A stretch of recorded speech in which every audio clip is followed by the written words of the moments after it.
The reason that we're afraid to show up as our true, authentic selves is because A, we don't believe that people are going to love or accept us.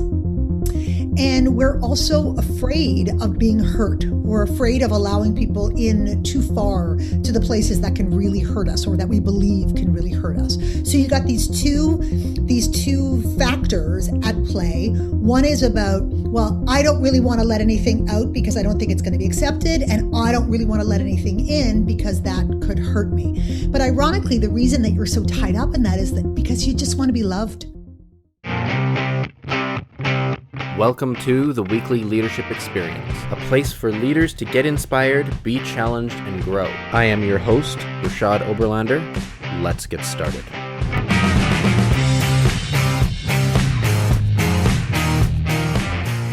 Today's episode of the Weekly Leadership Experience is brought to you by my 7-day Leadership Growth Challenge.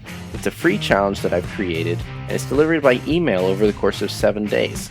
I've created 7 compelling questions to challenge various aspects of your leadership, the way you lead, and why you lead. Go to rashadoberlander.com and scroll down until you find the 7-day leadership challenge, or look for the link in the show notes.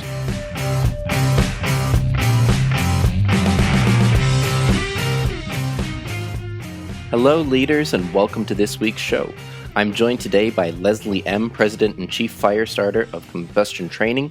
Leslie is also a serial entrepreneur, speaker, and author of the brand new book, Swagger, Unleash Everything You Are and Become Everything You Want. Leslie joins me today to talk about her brand new book, what swagger really is, why fake it till you make it is a terrible idea, and so much more. Leslie, welcome to the Weekly Leadership Experience. Oh, I'm so excited to be here. What a great way to end my day. You know what? I'm glad to have you. I appreciate you being here. I know it's late in the day for you, but I'm excited. I'm pumped. I know your book is coming out soon, and it's really exciting to have you here. Well, I do a lot of podcasts, but just the back and forth that we had, I was like, ooh, it's going to be a good one. I'm ready I can feel it. Ready. So we've been talking a little bit off air, but let's catch the listeners up. Your credentials include being a former singer, TV host, advertising creative director, and now entrepreneur, speaker, and swagger coach. Can you tell me a little about what got you here? I launched my first training company about 13 years ago. And the backstory in that is I was an advertising creative director, and that's an incredibly pressure-filled environment. It's very stressful. You're only as good as your last idea. Everybody suffers from the imposter syndrome. Creatives are the most at jeopardy for the imposter syndrome. They were so stressed out, my people. And I was supposed to be their fearless leader who was going to be able to help them. And I couldn't. I was so tapped out myself. I was so busy putting out client fires and doing work and so on. And really managing my people and leading them fell pretty far down the list. And I hated it. I wanted to help them so profoundly. And I came home and said to my husband one day, I feel like I'm using my superpowers for evil instead of good. And I think I'm going to quit my job and start a training company. He said, what? Are you out of your mind? You hate training. And I said, right? Who better to start a training company than somebody who hates training? Because if I can create experiences for someone like me, then maybe I might be onto something. Because when I was thinking about training advertising people, these are cynical, smart people who are not letting any BS get in the door. They can smell it. They're not interested in it. And I thought maybe I can help them this way. So that's what I did. I quit my job and I started this training company. And I spent up to now, it's 13 years traveling the world. I mean, I've been incredibly fortunate. My company took off. We developed and delivered Google's global marketer training program. We trained the best agencies all over the world. We quickly transitioned into all aspects of corporate, packaged goods and financial services and technology and all of that stuff. But I started to recognize that there was one fundamental human truth that was the thread through everyone I trained. It didn't matter the country, the culture, the organization, the level of individual from people in the C-suite down to, new entrants. At the core, people did not believe that they could be who they really were and still find the success that they were hoping for. They didn't feel like they were good enough just as who they are in order to succeed. And it drove me crazy, broke my heart, because I had seen the opposite to be true. And I knew that they were all trapped in this prison of their own making. And it was so endemic. It was insane. And that kind of led me to this aha about the thing that was missing for them. And I just changed my whole focus. Mm. So that is sort of the moment in time you've been doing this training and everything like that, and now you've found the kind of the common thread that binds everything together, and you sort of found your purpose, so to speak, right? And that is to teach people how to tap into their swagger, right? That's right. So this is what you do. So that's awesome, and it sounds really cool. So tell us like the Leslie version, like what does that really mean? And like kind of tell us a little bit too, like kind of swagger can come across a little negative. Yeah, I when I say swagger, I'm not talking about that old kind of swag, the cliched, peacocky, arrogant, in your face, machismo, all of that stuff that nobody has time for that. That's not what we're talking about. I have redefined swagger as the ability to manifest who you really are and hold on to it in the face of all the psychological crap that's going to come for it, regardless of the situation or environment. So it means that you're able to show up with one face, no matter who you're with. It can be with your friends or your, work colleagues. It can be with bosses or with people that you're leading. And you don't allow the situation to change you because you know who you are and you've tapped into that power. That's what swagger is.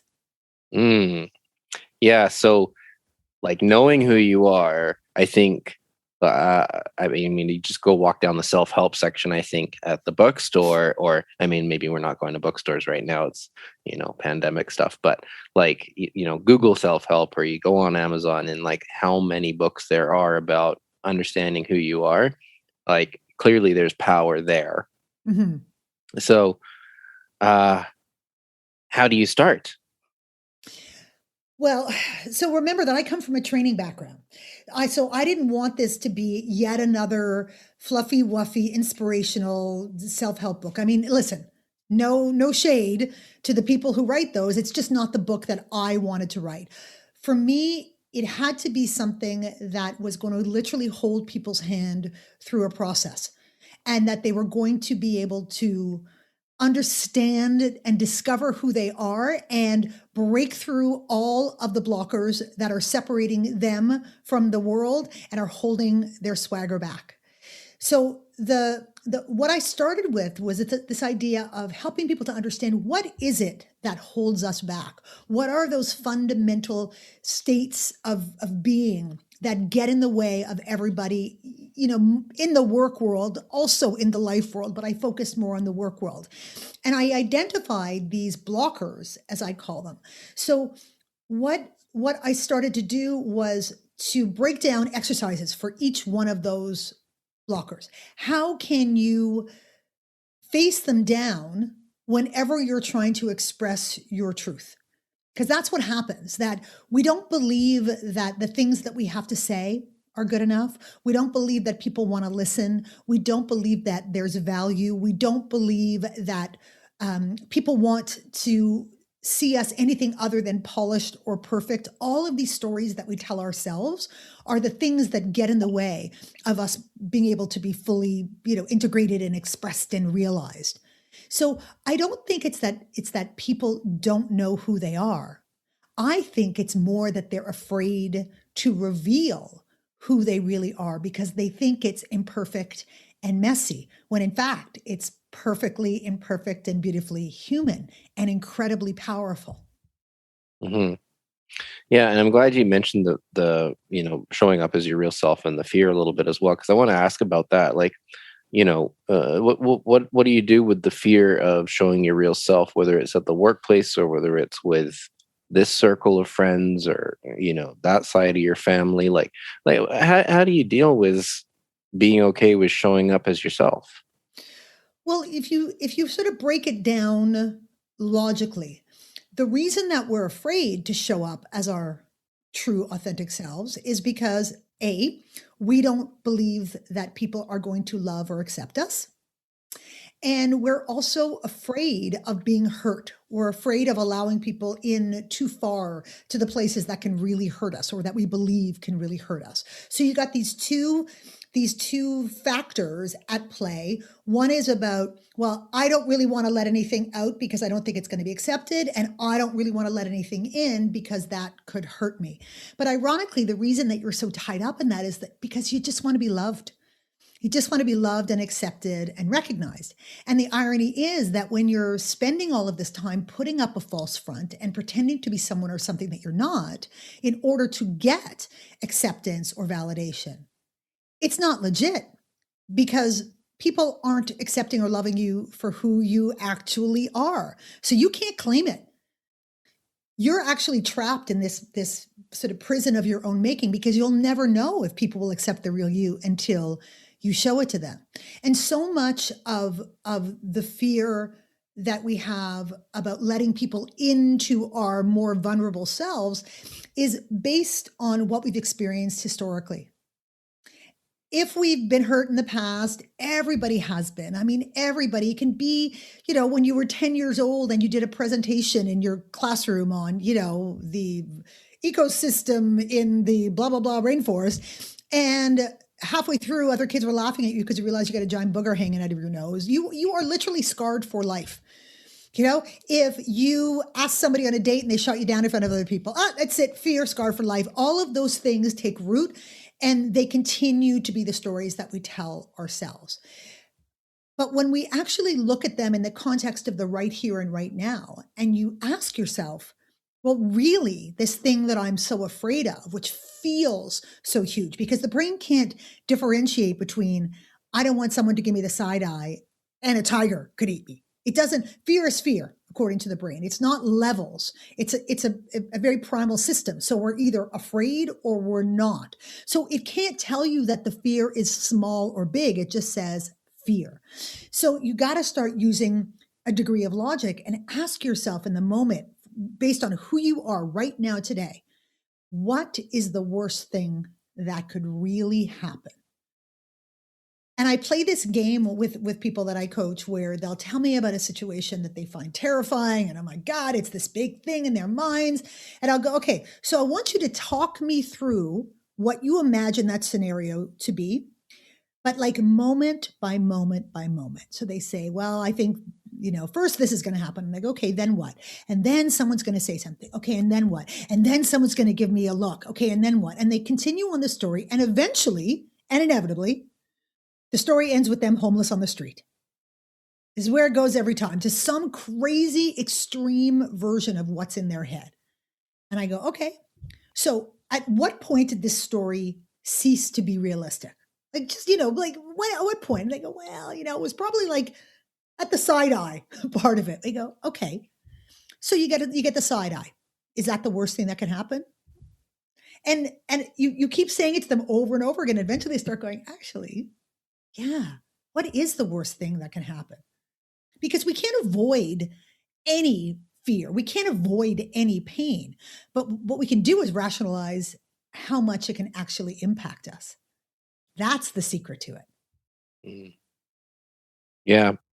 So that's really cool. So I mean, I get what you're saying, and the whole process there of getting past the fear is like, well, what's the worst that can happen? And you kind of keep asking that question, which reminds me of being coached, on behaviors too, right? It's like, well, why didn't you do this? And then it's like, you keep asking the question until you get to the real reason.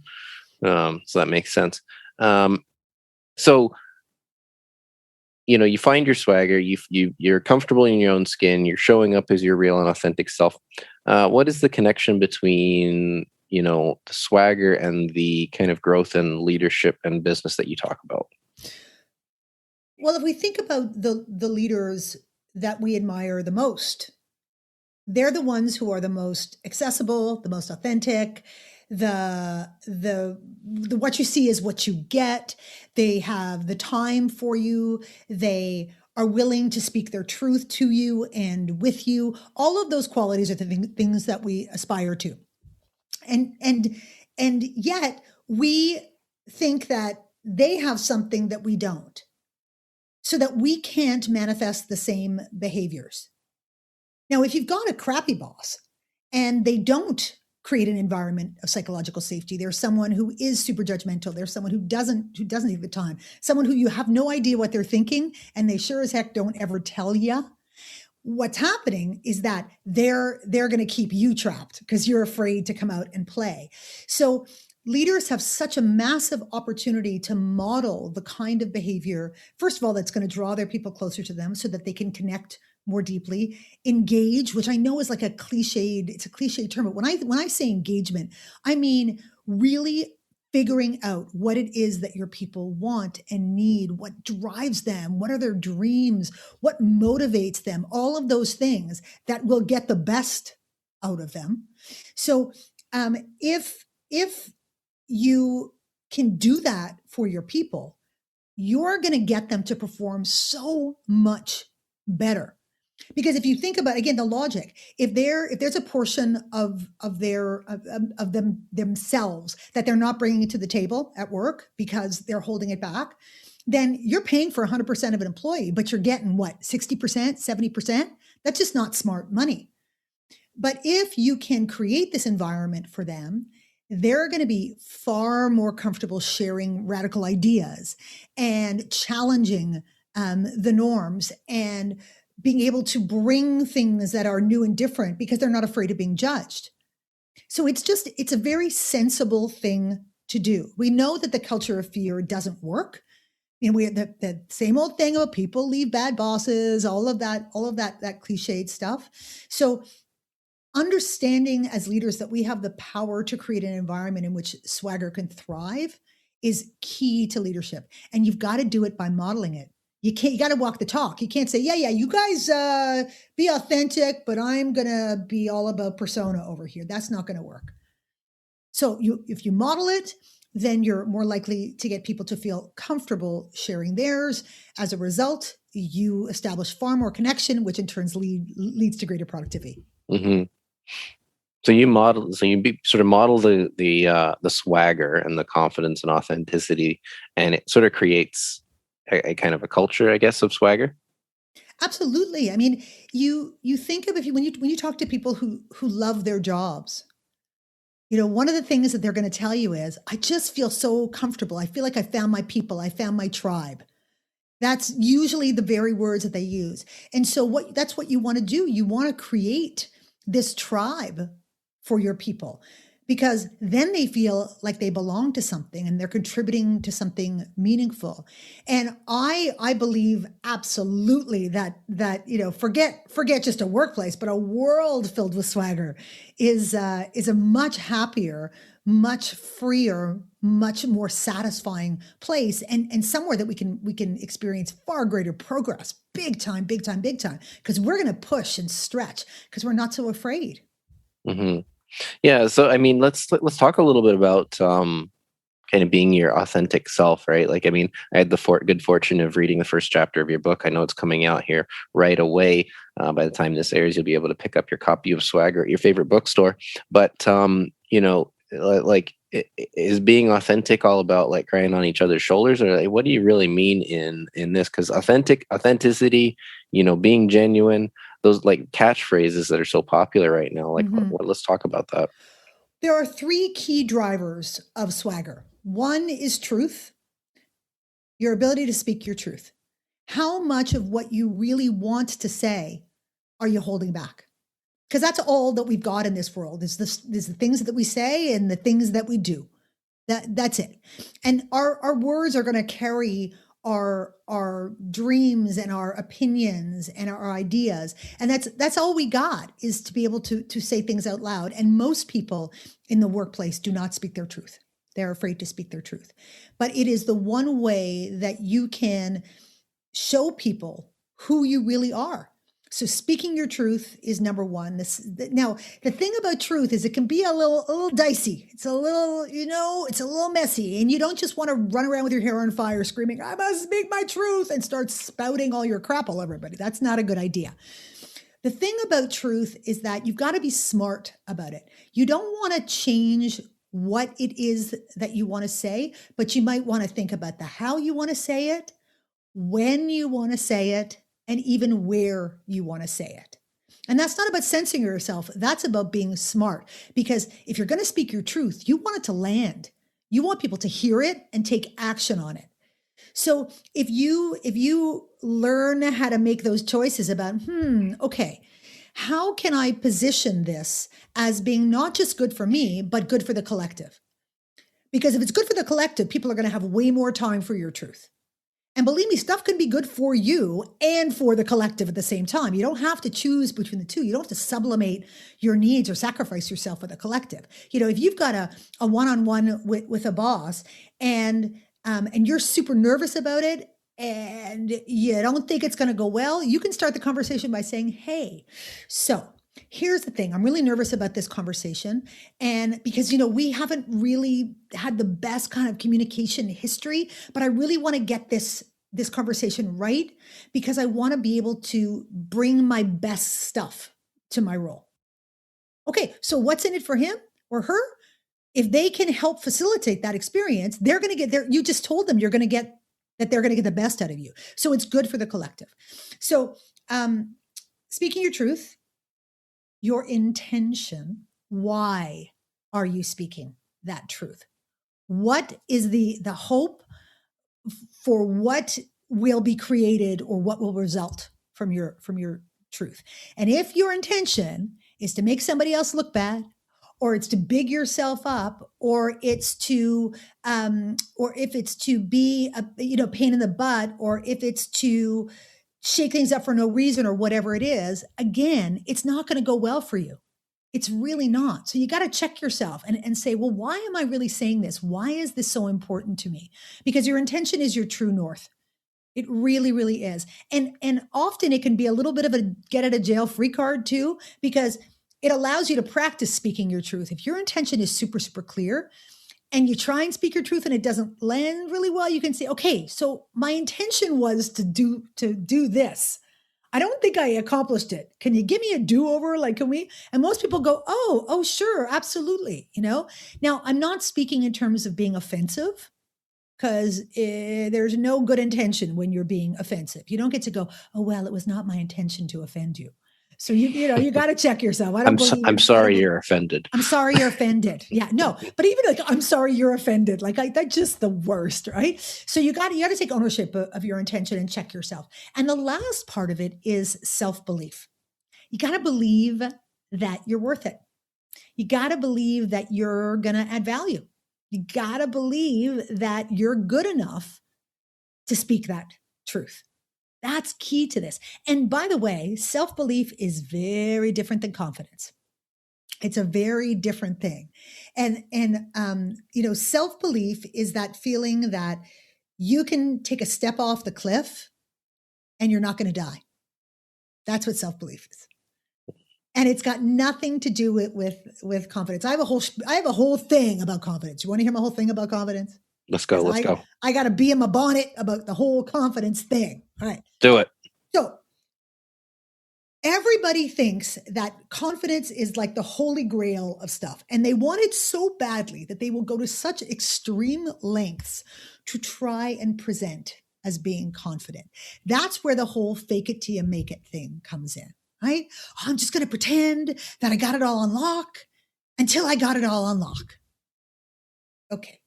Really, really bad idea. It's bad advice to give and it's bad advice to take, because the only way that you can achieve legitimate confidence is as a result of competence. Only when you've done something a whole bunch of times and you've proven to your very resistant, very stubborn brain that you could be thrown into a whole variety of situations and you'd be just fine on this thing, about this thing, will you start to go, "Oh, okay, whew, I got this. All right, I'm pretty good." But when you're faking it, you're running around, demonstrating it or trying to convince people that you already know everything when you don't. So what you do is you actively limit yourself from being able to ask for help and to get better comfortably. You know, that's the way that you learn in this world is you go to and you find people who know way more than you or are way smarter than you and you go, "Hey, incredibly knowledgeable smart person, might I sit at your feet and, and catch some of the wisdom that falls out of your mouth because I think you're amazing and brilliant. Will you help me be better?" And when you ask like that, just about everybody goes, "Oh, sure. That would be my pleasure. I would so love it." And then they share their wisdom with you. And if you're really, really smart, you then go tell everybody how this incredible person shared all their wisdom with you and helped you to be better and smarter because you're also validating the fact that you're now better and smarter. But when we do that fake it till you make it thing, we can't do that. We are now stuck. And the key is to own where you are in your journey. You cannot kid yourself that when you look at anyone around you that you admire or that you look up to, they were exactly where you were at some point. So they know what it's like to be at your place in the journey, and they don't expect you to know more and be more and do more than you can right now. And the only person telling that story is you to yourself. So no one's kidding no one. Like you're not fooling anybody. You're just making yourself look like an idiot, and you're going to stress yourself up. You're going to set yourself up for the imposter syndrome big time. That's why so many people are insecure because they know that they're faking it. So just don't fake it. It's really simple. Just don't do it. Yeah, no kidding. I mean, like speaking for myself, like that is career advice that I've gotten a few times in my life is like fake it till you make it, and usually it's combined with the be more like that person Oh, advice, right? Which it was awful advice because it really led to, I mean, a whole host of things, right? I mean, depression amongst them, right? Because you're just trying, like, you're trying to mm, you're screwing yourself by trying to be something that you're not, which is kind of like ties in really well to what we're talking about in terms of being who you are, right? And showing up as your real self. Um, so faking is just really ultimately terrible, oh, it's terrible torture. It's advice. torture for someone. For example, if you're an introvert and you're someone who's super thoughtful and quiet and reflective and you hold on to your energy and you choose your moments and stuff, which of course I have mad love for. I have mad love for people like that. I'm an extrovert, mad love for introverts. And I cannot tell you how many introverts I've worked with whose bosses have said, you really got to come into your shell more. You got to speak up more. You got to, take up more space. I think, no, no, no, no. Dude, you got to lean in a little bit more. Because if you don't, you're missing all the good stuff. It is not for someone to change their way of being to please somebody else. And now that poor person who is turning themselves inside out, trying to, put on this false coat of persona to make somebody else happy is exhausted, first of all, exhausted, is looking for any opportunity to avoid the situations that might put them, under the spotlight, as opposed to being respected for who they are. And that boss picks and chooses when and where and gets everybody to go, "Hold, please, Rashad. Would you want to chime in here for a minute?" And so you can take a breath and you can chime in quietly. You don't have to fight for space, all the rest of it. Like it's not that difficult to do. And yet there are so many bosses and leaders who suffer from, I call it the BLM syndrome, the be like me syndrome. I like you if you're like me. I hire people like me. I gravitate towards people like me. And I go, "Oh, guaranteed recipe for zero diversity of thought in the organization or the team. It's a really bad idea. You should be surrounding yourself with people who are incredibly different from you and then helping them to bring their best stuff to the party." Yeah. You know what that makes me think? think of just the way you say that, be like me. I'm just thinking right now of Disney's Jungle Book and the song with King Louie trying to be like the man cub. Yeah. I want to be like you, right? And it's just like a whole bunch of monkeys trying to be like the man, the Mowgli, right? Yep. And all you do is create, well, lack of diversity, like you say, right? Yeah. And unhappiness. You're unhappy in that situation. Mm-hmm. Oh, it's I I don't feel like it's so funny because I don't feel like this book is rocket science. I mean, I'm really proud of it and it's me on a page. It's everything that I believe, but I think it's really sensible. I don't think I don't think that these are like radical new ideas. Some people feel like they are. And I'm like, I think it's called being a human being and allowing others to be human beings. You know, just just taking a step back and saying, is that what I want for myself? No. So why am I expecting it of others? And giving the individual who's reading the book the validation, that internal validation to say, there's nothing wrong with you. You already have everything you need. You do not have to change a thing about you. All you have to do is to learn how to let who you are out. That's all you got to do. And it's going to manifest completely differently for everyone. There is no one way of showing up with swagger. There's not a prescribed, aspect to it. It's not an extroverted thing. It's not a showy thing. It is who you are. That's all it is. Mm-hmm. Yeah, simple but not easy, right? I guess if it Yeah. was easy, everybody would be doing it, right? But Yeah. I mean, super important. A couple of things I just want to sort of recap is like just the whole idea of faking it being unsustainable, right? And really not leading to the kind of success. And maybe it would end up being the wrong kind of success if you get any.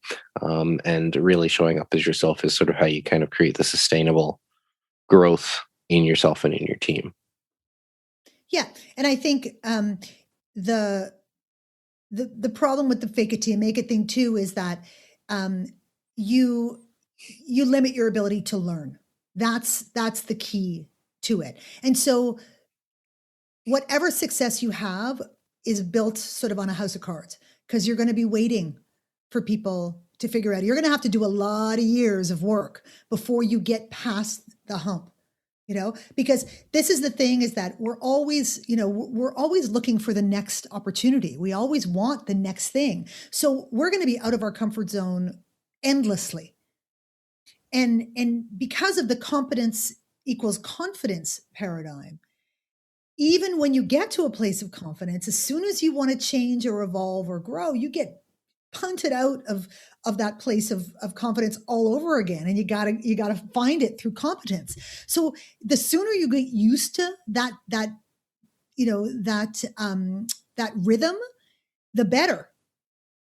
Because it anytime you want to make changes in your life, if you're terrified of going back to the place of not knowing, you're going to get stuck in your career as well.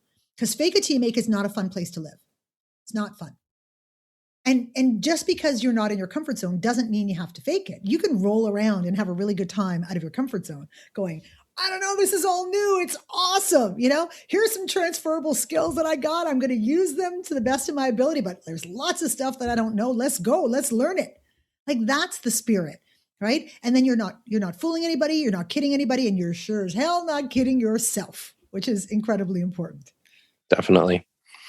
Definitely. So you've talked a little bit about the things that drive swagger, right? The drivers, right? So we had truth, intention, and self-belief.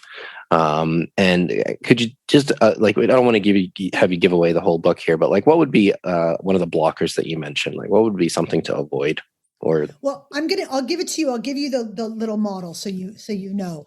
We've got there you are. The real authentic you is on the inside. It's in that safe, protected zone, that only those people who really know you and really love you and who you trust really get to see. And then there are these concentric sort of circles. I call them, those are the blockers that separate the real you from the world. So I'm going to work from the outside in, because the first blocker is the one that's the furthest away from the real you, but it's the closest to the world, and that's persona. It's that sense that I have to walk a certain way, talk a certain way, dress a certain way, behave, show up a certain way in order for me to be accepted and in order for me to have credibility and gain success. So that is the first swagger blocker. The next layer in is ambition. Now, don't get me wrong. I'm all for striving and achieving, and I'm all for ambition. But the reason that ambition can be a swagger blocker is because it can cause you to behave in ways that you wouldn't otherwise authentically behave, because we get very fixated on the next rung of the ladder when we're all about ambition. We're like, okay, what's up there? I got to climb up. And when you're looking upwards, you're probably not spending enough time looking inwards or to the left and right of you, to your peers and your colleagues, where you should be looking. And even more importantly, you're not looking to your followers, to the people that you're supposed to be leading. And as a result, you're gonna become one of those people that everyone goes, oh, all she cares about is, getting ahead and getting to the next rung of the ladder and stuff. And if you focus inwards, to the left and right and down, these people will lift you to where you want to be. You're going to get so supported on the way up that you're going to have to work half as hard on the ascent, and instead you're going to be really developing the people around you and stuff. So my recommendation is to focus on being in your place of excellence. Be in your place of excellence and be generous with the people around you, and you will get there. I promise. So ambition reinforces the need for persona. So now we got the link between those blockers. The next layer in is insecurity. Insecurity is all the what ifs. What if I don't walk a certain way? I don't talk a certain way. I don't show up. I don't succeed. Oh my God, all of the what ifs. And the insecurity has no answers. It only has questions. It will keep your brain going round and round and round, like in the spin dryer. And you will get so caught up in all of the unknowns that you become paralyzed, because the brain does not like uncertainty. And the brain will choose worst case scenario over uncertainty so that it can prepare itself for what could be danger. So when you are stuck in a place of insecurity, you're just paralyzed and constantly wondering what's going to happen, what if. So now you've got insecurity reinforcing ambition, reinforcing persona. Next layer in is fear. We talked about a little bit. Fear is the answer to the what if. What if I don't show up a certain way? What if I don't, blah, blah, blah. Bad things are going to happen. That's always the answer. Fear, that's all fear can tell you, is bad things are going to happen. So fear is the thing, it's the stories that you keep telling yourself about what you expect the result to be of you trying to speak your truth. You just are sure that it's going to go horribly wrong, so you just better not. So now you have fear reinforcing insecurity, reinforcing ambition, reinforcing persona. The last layer in is the big one. It's the castle gaze, it's the moat, it's scar tissue, because it separates you from everybody else, and that's pain. Because pain is proof. Pain is, oh, I tried that one time or two, did not go well. Hurt like a you-know-what. I'm never going to do that again. Never going back there. And remember, we talked earlier about the fact that these scars, this pain can be from 10, 20, 30, 40, 50 years ago. But you still feel the hurt as if it were yesterday, even though the situation is not the same. Right? So when we will do anything to move away from pain. So as soon as something sniffs or smacks of pain, we are out. We are not going there. So we're trapped behind there. And every time we want to speak our truth, we want to share our intention, or we want to have self-belief, it's got to navigate, negotiate through all of those blockers in order to reach the air, to be able to reach people. And they say, here I am. And every one of those blockers is going to take its piece. It's like the American Ninja Gauntlet, like that you have to navigate, and everything takes a crack at you, and you're only partially standing by the time your message gets out. And even then, depending on what happens when that message does get out into the world, it can be just as challenging to bring stuff back in. So if you speak up in a situation that's scary for you, even if somebody validates it for you and says, "Oh, that was great, Rashad, you were a badass. That was amazing the way you just took control of that situation. That was so great. Oh my God, good for you. High fist bump, brother. It was so awesome." You go, "Oh, thanks. Thanks a lot. That's great." And then within 2 seconds, your brain is taking that message and it's filtering it through all of the blockers. And it goes something like this. I wonder if she really meant it. I mean, maybe she was just saying it to make herself look good. Oh God, I wonder if this is going to hurt me. I wonder if maybe they're just not going to look at me the same way. Oh God, why do I do this? I do this every time. I'm such an idiot. Every time I'm never doing that again. I'm such an idiot. So you can't even take in those messages of validation and use them to fill you up until you start breaking down those blockers so that who you are can get in and can get out, and then it can be validated and brought back in. That's kind of the process of developing your swagger, and it takes time, it takes courage, but you need practical tools to it. It's not, you can't just wake up one day and say, "That's it, my swagger is unleashed," because it doesn't work like that. It's going to have to be systematic, and it's going to take time, and that's what the book is all about. It's got, I don't know how many exercises, probably about 30 or 40 exercises for all of the blockers, for all of the situations, all the scenarios, because you got to practice that.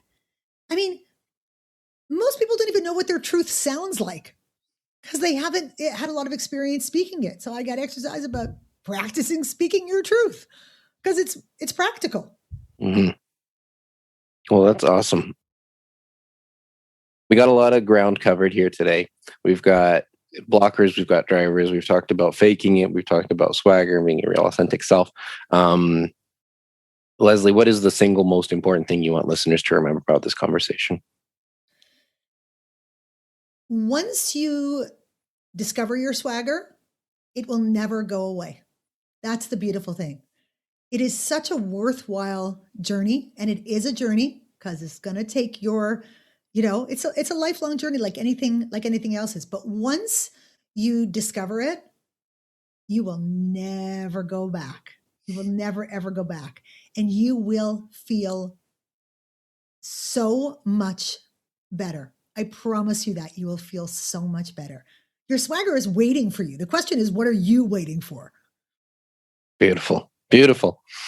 All right, we're going to wrap up here a little bit. Last couple of questions for you. What is one thing you know about life or leadership that you wish everyone knew? That people will only respect you more if they can see and understand you more. Ties in really well to what we're talking about today. When it's all said and done, Leslie, what 3 words do you want used to describe your life? Oh, unpredictable, dynamite, and love. Cool. Very cool. I think those are really great words for you. Leslie. I've watched a couple of your videos and I can tell you dynamite is definitely one of the words that comes to mind. Well, that's awesome. So book is out May 10th. May 10th. Yeah. You can pick it up, Swagger, right? Everywhere books are sold. Yep. What else? Where else can we point people to connect with you and learn more about Swagger and what you're doing? Well, because I try and take what I do seriously without taking myself too seriously. I'm a lot of fun to play with on Instagram. So come and play with me at Leslie Ehm Speaks. You can find me on LinkedIn at Leslie Ehm, swaggerthebook.com for all things booky. And if you want to learn more about the work that I do, you can go to leslieehm.com.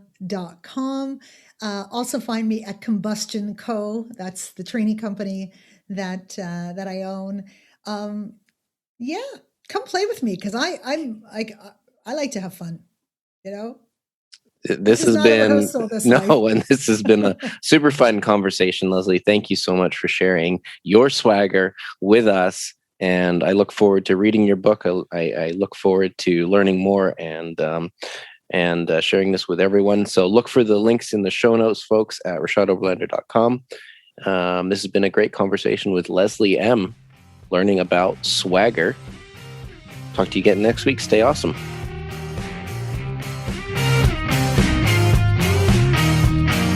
If you've enjoyed what you've heard today, would you head over to Apple Podcasts or wherever you listen to podcasts and subscribe, leave me a rating, leave me a review, and share this with a friend. It spreads the word and helps the podcast grow. You can also find me on social media at RE Overlander. Until next time, stay awesome.